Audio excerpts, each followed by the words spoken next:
Il est 13h à Abidjan. Bonjour à tous. Voici les titres de l'actualité de ce vendredi 9 février.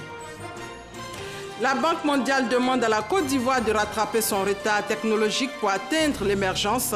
C'est le 6e rapport sur la situation économique du pays qu'il a souligné. Rapport rendu public hier. Le 13h revient sur cette information encore aujourd'hui.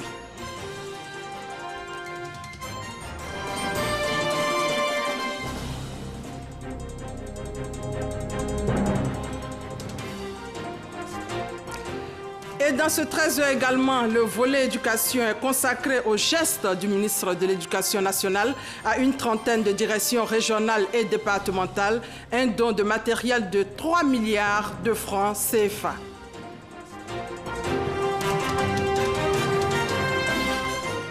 On ira à Calais, en France, pour voir la détresse des migrants. Leurs conditions de vie jouent sur leur morale déjà fragilisé par leur parcours migratoire. Comment ne pas devenir fou? Cri de détresse des migrants au moment où la France a les pieds dans la neige. Voilà pour les titres. Bienvenue à tous. La Banque mondiale fait des propositions à la Côte d'Ivoire. Elle lui propose de réduire son déficit budgétaire. La Banque mondiale demande aussi à la Côte d'Ivoire de rattraper son retard technologique pour atteindre l'émergence. C'est le 6e rapport économique sur le pays présenté hier qui a évalué le parcours de la Côte d'Ivoire. Les précisions de Lanciné Bakayoko. En 2017, l'économie ivoirienne a évolué à un rythme d'environ 7,6%. Cette croissance, toujours robuste, s'appuie sur le rebond du secteur agricole, à l'exception du cacao, ainsi que sur la maîtrise des politiques économiques. Si le pays a encore enregistré un taux de croissance parmi les plus élevés du monde en 2017, cette performance provient en grande partie de l'efficacité de son programme d'investissement et des facteurs exogènes, comme les termes d'échange et les conditions climatiques favorables. Constat également positif au niveau du système financier, demeuré stable grâce au respect des normes communautaires. Si les principaux signaux sont au vert, la situation budgétaire s'est toutefois dégradée, avec un accroissement du déficit à 4,5%, en partie provoqué par une hausse des dépenses sécuritaires et l'adoption de mesures de politique économique. Des mesures qui ont permis d'atténuer l'impact de la chute du prix du cacao et du pétrole sur les ménages. Ce qu'a fait le gouvernement a éliminé une taxe sur l'exportation de cacao pour pouvoir maintenir la marge des exportateurs, ce qui me paraît c'est logique. Donc l'État, si vous voulez, a diminué ses recettes pour pouvoir les laisser aux exportateurs de cacao, ce qui était normal. Pour rester sur un sentier de croissance équilibré, la Banque mondiale suggère à la Côte d'Ivoire un changement de stratégie. Le gouvernement devra ainsi procéder à un ajustement budgétaire avec un relèvement des recettes tout en contrôlant les dépenses, ce qui permettra de canaliser l'endettement. Il devra aussi améliorer la productivité des entreprises par un rattrapage technologique. Ce message lié à l'innovation technologique est reçu 5 sur 5 par le gouvernement. Dans le cadre spécifique de la gouvernance électronique, le gouvernement lancera au premier trimestre de cette année le portail unique de services aux investisseurs. Au démarrage, ce portail permettra aux entreprises de procéder à 5 démarches majeures en ligne. Ce sont la création d'entreprises, le transfert de propriétés, le raccordement à l'électricité, l'exécution de contrats et enfin le règlement d'insolvabilité. La compétitivité globale de l'économie permettra au secteur privé de générer des emplois durables et de qualité pour les jeunes. Dans le budget 2018, les concours des partenaires extérieurs attendus sont de l'ordre de 1 285 milliards de francs CFA sous forme d'appui budgétaire, d'emprunts projets et de dons projets. Mais avant, de bonnes perspectives s'annoncent déjà pour l'économie nationale. La Côte d'Ivoire, vous le savez, fait partie des 10 pays africains qui bénéficient de l'initiative Compact avec l'Afrique du G20. C'est une initiative pour stimuler l'investissement privé en Afrique. Après cette étape, une autre est franchie depuis hier avec l'installation et le lancement des activités de l'équipe pays de ce programme. Un reportage de Cheikh Koné Aboubakar. Accroître les investissements durables du secteur privé, améliorer les infrastructures et lutter contre le chômage sur le continent africain. Tel est le but recherché par les 20 pays les plus puissants au monde, regroupés au sein du G20. Pour cette première expérience, 10 pays africains aux économies performantes composent la shortlist. La Côte d'Ivoire en fait partie. Le pays entend ainsi saisir cette opportunité pour mobiliser les investisseurs privés en provenance des pays du G20. Nous sommes fiers parce que la Côte d'Ivoire fait partie désormais des 10 pays qui ont été sélectionnés par les pays du G20 pour bénéficier donc de cette initiative compacte. Donc 10, quand vous connaissez le nombre de pays en Afrique, ça veut dire qu'il y a du bon en Côte d'Ivoire. Il est demandé donc à plus d'investisseurs internationaux de venir investir en Côte d'Ivoire. Il s'agit ainsi pour l'équipe pays de faire le suivi de la mise en œuvre des actions de ce programme et examiner les sujets d'intérêt pour les investisseurs privés.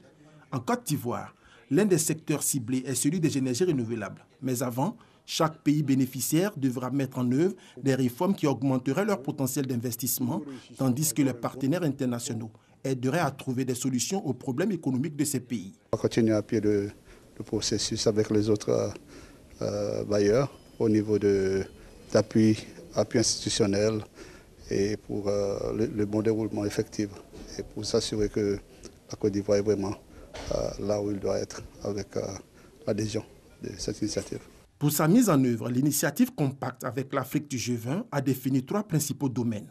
Le renforcement du cadre macroéconomique, l'amélioration de l'environnement des affaires et le développement d'un cadre propice au financement des investissements. Ce plan de partenariat bilatéral impulsé par la présidence allemande du G20 a été adopté en mars 2017. En économie, cet accord sur la facilitation des échanges de l'OMC, l'Organisation mondiale du commerce, c'est un accord qui permet de favoriser la compétitivité économique des pays d'Afrique subsaharienne en réduisant les coûts du commerce transfrontalier. Pour mieux faire passer le message, le grand public a été sensibilisé sur le sujet. Jean-Luc Bangbo pour plus de détails. Ils sont issus de la société civile, du secteur privé, des médias et du monde universitaire. L'Agence des États-Unis pour le développement international qui les a réunis ce jour entend faire d'eux les ambassadeurs de l'accord sur la facilitation des échanges. Actuellement, nous sommes dans un processus de faire l'implémentation ici en Côte d'Ivoire. Au même moment que nous faisons l'implémentation, le pays de la Côte d'Ivoire va pouvoir tirer beaucoup de profit en rendant l'économie plus solide et plus forte. Si on baisse le coût des importations au niveau des ports, au niveau des aéroports, au niveau des frontières terrestres, les machines, on va pouvoir importer des machines avec un prix un peu plus bas. Ça veut dire qu'on peut acheter plus de machines, transformer plus. On transforme plus, on va pouvoir exporter. Les participants à cette rencontre devront sensibiliser leurs pairs sur l'utilité de cet accord. Selon la Banque mondiale, la mise en œuvre de l'accord sur la facilitation des échanges entraînera une croissance de la valeur des échanges de 17 000 milliards de francs CFA dans les pays en développement et une réduction du coût du commerce de 13 à 15%. La Côte d'Ivoire entend bien tirer profit de ces avantages. Le plus gros problème, c'est d'avoir besoin du financement pour mettre en œuvre le plan d'action qui a été prévu pour voir de façon palpable les retombées de cet accord. Parce qu'il est montré et démontré par toutes les études qui ont été faites que cet accord donne l'ouverture du marché ivoirien à plus de 163 pays au monde entier. L'accord sur la facilitation des échanges a été ratifié depuis février 2017 par 2 tiers des États membres de l'OMC, rendant ainsi son application obligatoire. Le chapitre éducation, deuxième titre de ce journal. Le ministère de l'Éducation nationale veut améliorer les conditions de travail des élèves et du personnel administratif dans les différentes directions. Alors, cérémonie de remise de dons de matériel estimée à environ 3 milliards de francs CFA. Mariam Sissé et Mahama Traoré. De ses propres mains et en leur murmurant des consignes de bon usage, la ministre de l'Éducation nationale, Kandia Camara, a remis du matériel didactique aux responsables éducatifs régionaux. Ce sont en tout 31 directions régionales et départementales qui ont été dotées de mobilier de bureau, de matériel informatique, outils techniques et pédagogiques visant à l'amélioration des conditions de travail des acteurs du système éducatif. Cette cérémonie est une preuve supplémentaire de la promesse que je vous ai toujours faite, à savoir que le gouvernement ivoirien ne calcule pas quand l'école est en jeu. Nous leur donnons des équipements conséquents pour assumer leurs charges administratives elles pourront mieux affiner leur gestion et conforter leur leadership. À cette cérémonie tenue au lycée classique de Cocody, Kandia Camara a également invité le corps éducatif à plus d'ardeur dans le travail. Mes chers collaborateurs, ma conviction, c'est que nous ne pouvons pas atteindre nos objectifs en matière de qualité sans moyens probants. Au moment où je vous invite justement à un contrat d'objectifs et de performance. Les bénéficiaires, eux, se veulent rassurants. Ils entendent tout mettre en œuvre pour mener à bien la mission qui leur est assignée. D'un coût total de 3 milliards de francs CFA, ce projet d'équipement des écoles connaît un taux de réalisation de 50%. Et dans la même veine, ce don de table-banc à l'inspection de l'enseignement primaire et préscolaire de la commune d'Atekoubé. C'est le maire de la commune qui a décidé que les élèves travaillent dans de meilleures conditions. C'est Sephora Zegui et Franck Wadio. De meilleures commodités pour ces élèves de l'inspection de l'enseignement primaire et préscolaire IEP de la commune d'Atekoubé. Ils viennent de recevoir 300 tables à banc du maire et du conseil municipal. Ce don vient montrer l'attachement de la municipalité à l'éducation et au bien-être des élèves de la commune. Pour le premier responsable communal, l'éducation est une priorité. Chaque année, grâce aux efforts des enseignants qui travaillent dans des conditions difficiles, nous sommes au-dessus de la moyenne nationale et nous voulons donner à nos enfants une opportunité de réussir. Lutter contre l'échec scolaire, c'est d'abord donner les équipements de proximité aux enfants. Élèves et responsables heureux de recevoir ces 350 tables à banc qui viennent pallier le manque de mobilier scolaire constaté dans leur IEP. Nous sommes très contents d'avoir reçu tous ces bancs et nous remercions le maire pour son soutien inestimable et nous lui promettons que nous travaillerons bien pour avoir de bons résultats. C'est un appui à l'éducation nationale au fin d'accorder du succès à nos élèves. C'est autant dire que l'année déjà commence bien. En plus du don de table à banc à l'IEP, Daopolin Claude a visité l'école maternelle d'Agban Village qu'il vient de réhabiliter. On part pour New York pour parler de la situation des jeunes. Vous le savez, le ministre de la Promotion de la Jeunesse, de l'Emploi des Jeunes et du Service civique était sur place. Sidi Touré a profité de son séjour pour rencontrer des personnalités pour parler de l'insertion des jeunes Ivoiriens. En fait, le ministre de la Promotion de la Jeunesse sollicite leur appui. Emmanuel Niamien revient sur son séjour à New York. Regardez. L'autonomisation des jeunes Ivoiriens à travers l'obtention d'un emploi décent est une priorité du ministre de la Promotion de la Jeunesse, de l'Emploi des Jeunes et du Service civique. Présent à New York pour prendre part au 7e Forum des jeunes du Conseil économique et social de l'ONU, Sidi Touré en a profité pour rencontrer les hautes autorités du PNUD. Objectif, solliciter l'appui de cette institution dans la mise en œuvre des actions du gouvernement pour sortir les jeunes de l'oisiveté.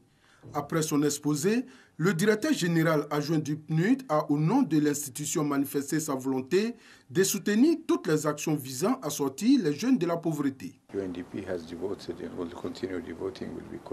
La Côte d'Ivoire a toujours été un partenaire clé du PNUD. Le PNUD a toujours été avec la Côte d'Ivoire au passé. Comme aujourd'hui, et nous voulons vous assurer les Ivoiriens que ce partenariat va continuer. Après le directeur général adjoint du PNUD, le ministre Sidi Touré a également rencontré l'envoyé du secrétaire général de l'ONU chargé de la jeunesse, Jayatma Wickremanayak. Ici encore, le ministre Sidi Touré peut compter sur l'institution.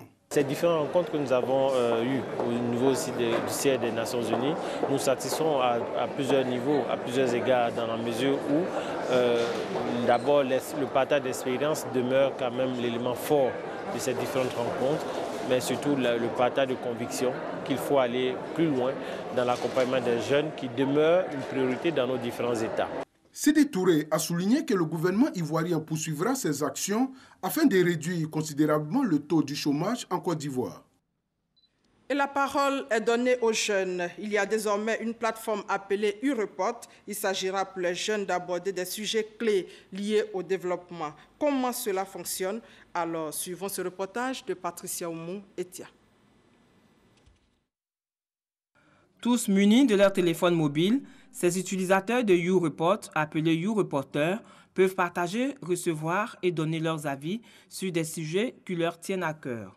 Plus de 61 000 adolescents YouReporters âgés de 15 à 24 ans se sont penchés entre autres sur des questions comme la lutte contre la violence, le sport, l'éducation et la santé, de façon anonyme à travers des SMS, Facebook et Twitter. Ça montre quand même l'ouverture du gouvernement à ce que les gens peuvent s'exprimer librement, contribuer, donner leur opinion. La plateforme permet aux jeunes de recevoir des informations en temps réel et des réponses dans les 24 heures, suivant leurs questions les plus pressantes, à travers un chat en direct entre les experts et les spécialistes des programmes de l'UNICEF.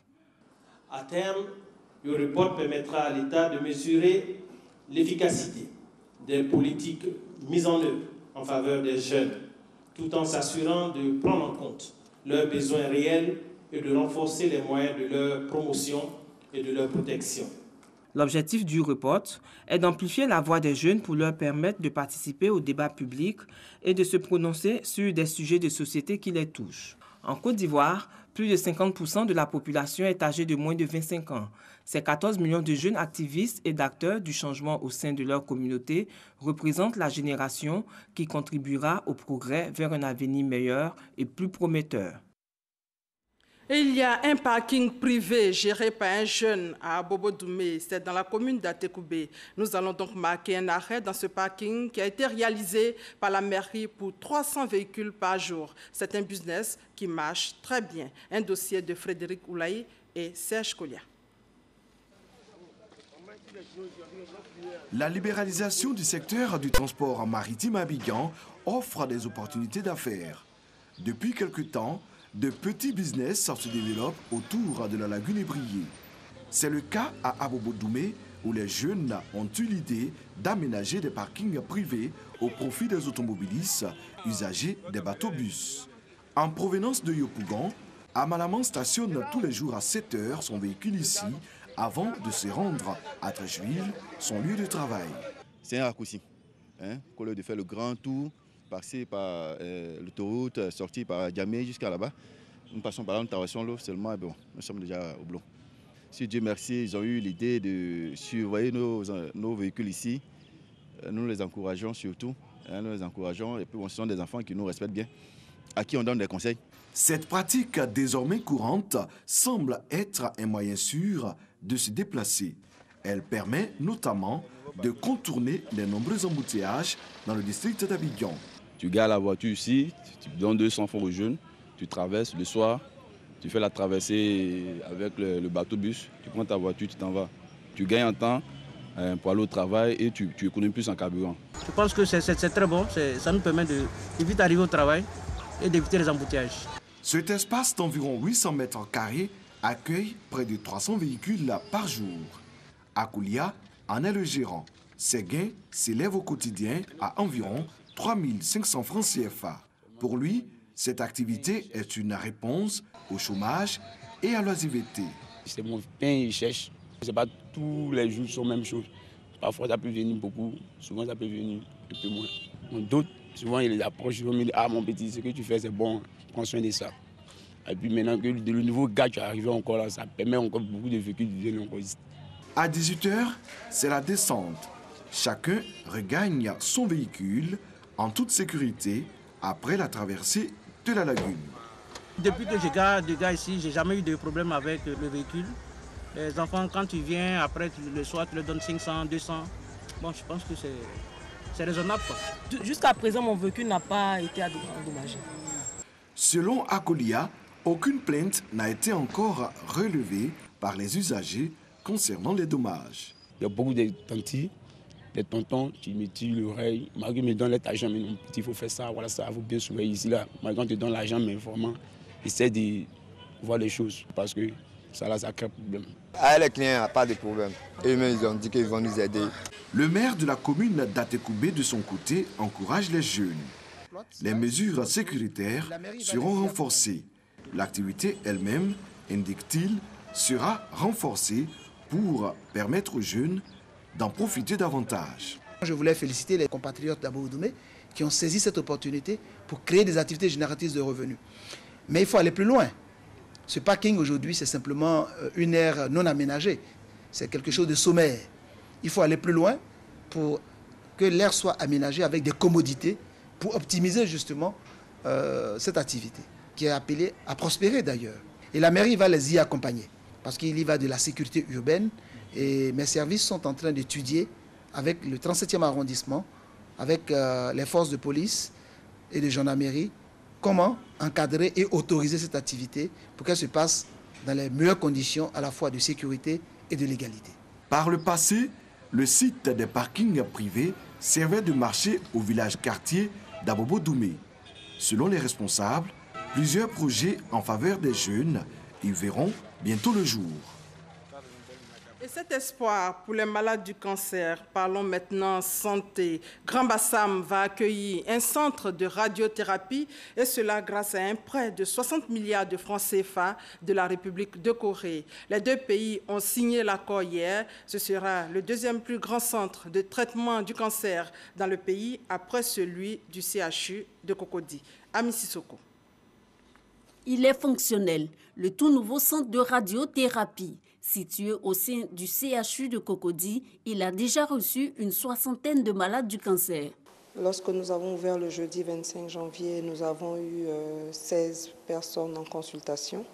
Mais lorsque nous avons fait notre bilan en fin de semaine dernière, c'est-à-dire le 2 février, nous étions à 57 patients et 69 consultations. Les patients que nous avons reçus jusqu'à présent sont tous résidents en Côte d'Ivoire, mais nous avons eu déjà 2 demandes de rendez-vous pour la fin du mois de février pour 2 personnes qui résident au Burkina Faso. Dans le cadre de la lutte contre le cancer, le gouvernement multiplie les actions. Un autre centre de radiothérapie et d'oncologie est annoncé. Il sera construit à Grand Bassam. Ce sera le plus grand centre de cancérologie de l'Afrique de l'Ouest et le deuxième plus grand du monde. Son coût, 60 milliards de francs CFA financés par la République de Corée. L'arrangement relatif au prêt a été signé ce jeudi 8 février. Je souhaite que la construction de ce centre médical inédit en Afrique et les autres projets coréens puissent contribuer à l'amélioration de l'hygiène et de la santé en Côte d'Ivoire. S'il y a une maladie, mesdames et messieurs, qui défraie ces 10 dernières années, la chronique après le VIH-Sida, c'est bien entendu le cancer. En Côte d'Ivoire, il a été enregistré en 2012 environ 12 000 nouveaux cas. Le gouvernement de Côte d'Ivoire en a pleinement conscience et veut éviter que l'expérience du VIH-Sida ne se répète avec le cancer. Le futur centre de cancérologie sera doté de 200 lits de traitement et son personnel formé par la République de Corée. Il aura les équipements à la pointe de la technologie. La ministre Raymond Goudou Kofi a souhaité le démarrage des travaux dans un bref délai. À suivre dans ce 13h, ce boom économique qui donne de la joie aux consommateurs du bon pain.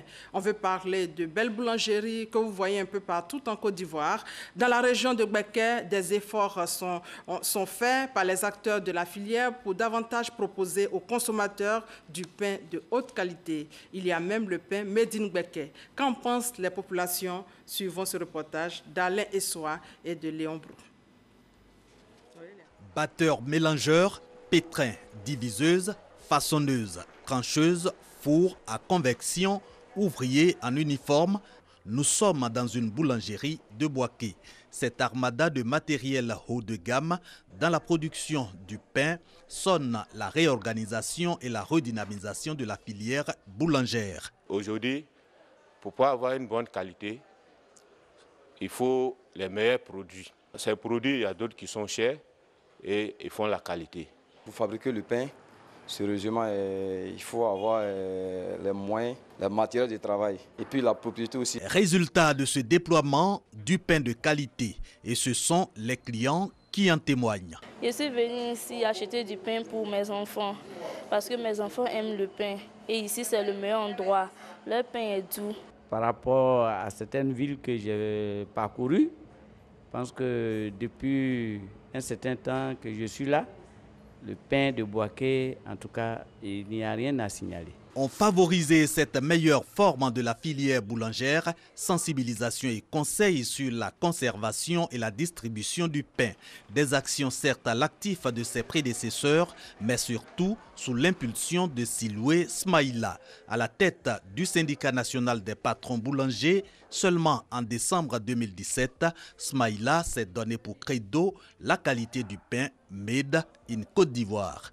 Je suis arrivé ici carrément dans la période de la crise. La farine venait de partout, qui n'était même pas de bonne qualité. On a réussi à stabiliser l'utilisation de cette qualité de farine-là. Et à la suite, maintenant, je me suis quand même mis au travail aux côtés des boulangers pour les amener quand même à embrasser la bonne qualité. Reste maintenant le développement de la filière. Patrons boulangers et autres acteurs sont unanimes. Il faut allier professionnalisme et probité. Avec le syndicat, on cherche des moyens d'abord pour pouvoir attirer surtout même les livreurs du pain. On veut les canaliser un peu. Nous avons pu quand même soigner le visage de beaucoup de boulangeries au sein de la ville de Bouaké. Et nous sommes en train de travailler toujours dans le même sens, avec l'avènement du syndicat bien sûr, pour organiser, la vente, la distribution du pain. Le syndicat national des patrons boulangers de Côte d'Ivoire, ce sont environ 120 boulangeries affiliées. En culture, la 10e édition du marché des arts du spectacle d'Abidjan aura lieu du 10 au 17 mars. Information donnée par le directeur général du Massa. Cette année, il y a beaucoup d'innovations. L'entrée est payante à raison de 5 000 francs pour les 7 jours. Franck Wadio. Le marché des arts du spectacle d'Abidjan, Massa 2018, c'est pour bientôt, du 10 au 17 mars prochain. Une 10e édition placée sous la détermination du modèle économique pour les arts de la scène aujourd'hui. En clair, explorer les questions de financement durable. Et dans la dynamique, une innovation majeure. Et le Massa lui-même, il sera payant cette année. Ça sera 5 000 francs la semaine. C'est-à-dire, on aura un bracelet. Dès lors qu'on a le bracelet, pendant les 7 jours, vous avez accès libre à tous les spectacles du marché et à quelques spectacles du festival. Une façon de pérenniser l'offre de qualité. L'innovation, c'est aussi l'amélioration des acquis de 2016, telle la programmation jeune public renforcée en 2018. On va donner une formation qui sera pilotée par le Conseil des arts du Canada et qui va apprendre à tous ceux qui s'occupent des spectacles pour les enfants, que ce soit à la télé, à la radio ou dans des associations, dans les mairies, pour qu'ils comprennent que faire un spectacle pour les enfants, ça ne veut pas dire nécessairement infantiliser les enfants. Une implication forte du Canada donc, l'humour et les arts de la rue formalisés, des scènes slam et hip-hop et l'escale bento, 15 groupes artistiques venus d'Afrique centrale, entre autres nouvelles démarches. 36 pays attendus, dont l'Algérie, la Martinique et le Japon, plus de 190 professionnels, en tout 319 participants pour ce Massa 2018 qui aura 25 ans d'existence. L'événement a débuté en 1993. Hors de nos frontières, au Nigeria, 2 membres du gouvernement sont passés devant une cour de justice hier pour fraude après la découverte à leur domicile de 86 voitures de luxe. Selon les dossiers de la cour, il leur est reproché de ne pas avoir déclaré ces 86 voitures de luxe, dont 23 véhicules blindés. À Calais, en France, les camps de migrants et de réfugiés regorgent encore de milliers de migrants. Leurs conditions de vie affectent leur santé mentale, déjà fragilisée par leur vécu dans leur propre pays et leur parcours migratoire. Aujourd'hui, les associations s'alarment, elles s'inquiètent. Le récit de Konaté Moussa. À Calais, les conditions de vie des migrants affectent leur santé mentale, déjà fragilisée par leur vécu dans leur propre pays et leur parcours migratoire. Le vent fouette les visages dans une zone industrielle au pied de pylônes électriques. Alors ce qu'on constate globalement, c'est une fatigue psychologique, un épuisement qui est lié directement aux conditions de vie, à l'errance dans laquelle sont contraintes les personnes du fait des évacuations permanentes et du fait que les gens n'aient pas d'abri sûr. Etc. Les troubles psychiques sont les maladies graves les plus fréquentes chez les migrants, devant les maladies chroniques et infectieuses. On a ici des gens qui sont, pour certains, qui ont été victimes de torture, que ce soit par exemple en Libye, qui ont été témoins de morts parfois violentes sur les routes migratoires. Et donc ça, c'est des événements de vie accumulés et qui, en arrivant ici, ne trouvent pas de lieu sécure, ne trouvent pas d'espace sécure où se poser, se reposer, se reconstruire. Médecins du Monde et la Croix-Rouge repèrent les migrants qui souffrent de pathologies mentales et les orientent vers des structures de soins. On a tout d'abord une clinique mobile, donc avec des médecins, des infirmiers. On sait que la demande en santé mentale, elle est rarement spontanée chez ce public. Par contre, elle est parfois traduite dans le corps. On constate beaucoup de somatisation, des gens qui vont se plaindre de maux de tête, éventuellement de gastralgie, des choses comme ça. Selon Médecins du Monde et la Croix-Rouge, les autorités ne se préoccupent des migrants que quand il s'agit de maladies infectieuses. On les considère comme potentiels vecteurs de maladies, plutôt que de les considérer comme ayant besoin de soins. Et voilà, c'est la fin de ce 13h réalisé par Awa Sawadogo et Timité Magbe. Merci de votre fidélité et à très bientôt.